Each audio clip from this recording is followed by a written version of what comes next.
صحیح بخاری میں حضرت جریج کا ذکر فرمایا، جریج نفل پڑھ رہے تھے، ماں نے آواز دی، وہ آ نہیں سکے، نماز میں تھے، ماں ناراض ہو گئی، اس نے ہاتھ اٹھا کے کہا اللہ یہ اتنی دیر تک مرے نہ جب تک کسی بری عورت کا منہ نہ دیکھ لے۔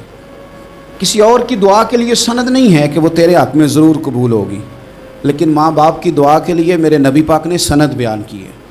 سید عالم صلی اللہ علیہ وسلم فرماتے ہیں جب بھی ماں باپ اولاد کے لیے ہاتھ اٹھاتے ہیں رب ضرور قبولیت کا شرف عطا کرتا ہے۔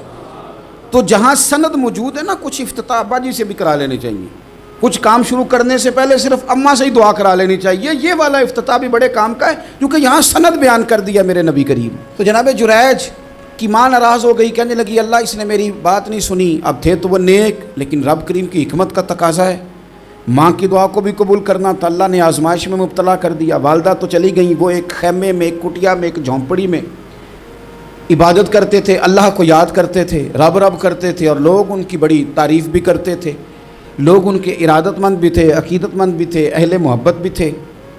ایک عورت آ گئی، بس وہ اللہ کی حکمت پوری ہونی تھی، اس نے آ کے پہلے تو انہیں اپنی طرف مائل کرنا چاہا، جب نہ مائل ہوئے تو الزام لگا دیا۔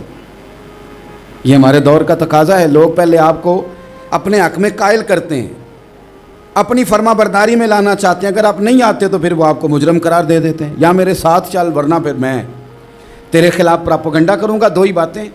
پہلے اس نے قائل کیا، جب جناب جنید قائل نہ ہوئے تو اس نے قریب ایک چرواہا تھا، اس چرواہے کے ساتھ جا کے منہ کالا کیا، مقررہ وقت پہ بچہ پیدا ہو گیا۔ لوگوں نے کہا کس کا ہے؟ کہنے لگی اس خانقاہ میں، اس حجرے میں عبادت کرنے والے کا ہے۔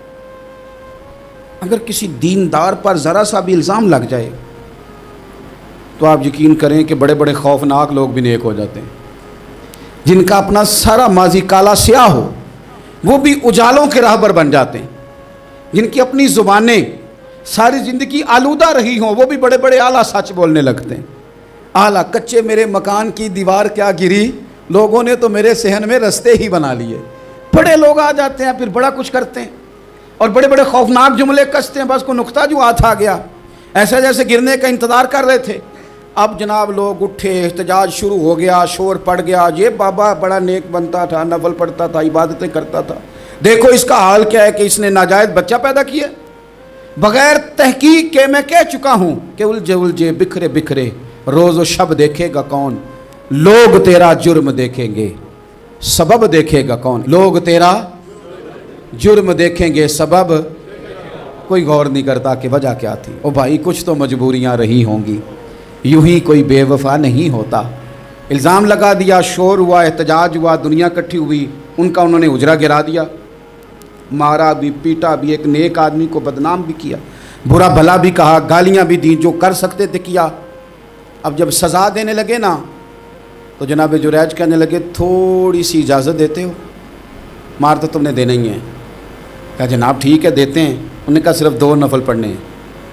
اب وہ نفل پڑھ رہے تھے تو لوگ اس وقت بھی کہہ رہے تھے فراڈ ہی کر رہا ہے، دھوکہ ہی دے رہا ہے، چونکہ ذہن بن گیا نا، بدگمانی آ گئی۔ انہوں نے 2 نفل پڑھ کے ہاتھ اٹھائے، کہا اللہ جانا تو میں نے ہے، پر اس رسوائی کے ساتھ جنازے تک نہیں خراب ہو جاتے، قبریں تک نہیں لوگ بدنام کر دیتے۔ کہا اللہ جانا تو ہے، پھر اس رسوائی کے ساتھ تو میری مدد فرما، اب تو میرا کیس تیری ہی عدالت میں ہے، تو رحمت کا دروازہ کھول۔ ہاتھ اٹھائے، دعا مانگی، نفل پڑھے، پورے مجمع پہ نظر دوڑائی، کوئی نہیں تھا سپورٹ کرنے والا۔ کل تک جو کہتے تھے نا تیرے لیے جیئیں گے، تیرے لیے مریں گے، ساری عمر ہی آٹا گدا ہے، لکھاں کیتے نہیں پیڑے، اب وقت آیا ہی تے محمد بخشا کوئی نہیں ہو بیٹھا نیڑے، ایک بندہ بھی نہیں تھا ووٹر سپورٹر ساتھ دینے والا کوئی نہیں تھا۔ تو جناب جنید بچے کی طرف اشارہ کر کے کہنے لگے کوئی نہیں بول رہا، تو ہی بول کے بتا دے تیرا باپ کون ہے، تو ہی بول کے بتا دے کون ہے۔ اللہ اکبر۔ میرا رب جب چاہے تو بچے بولتے ہیں، رب چاہے تو گونگے بولتے ہیں، رب جب چاہے تو پھر پتھر بھی بولتے ہیں۔ جب کہا نا تو ہی بتا تو بچہ بولا اور بول کے کہنے لگا میرا باپ جریج نہیں، میرا تو وہ ہے جو بکریاں چرانے والا ہے، وہ میرا باپ۔ جب رب کریم نے توفیق دی تو بچہ بول پڑا۔ جب رب بندوبست کرتا ہے کسی کی عزت کی حفاظت کا تو پھر کوئی اسے رسوا کر سکتا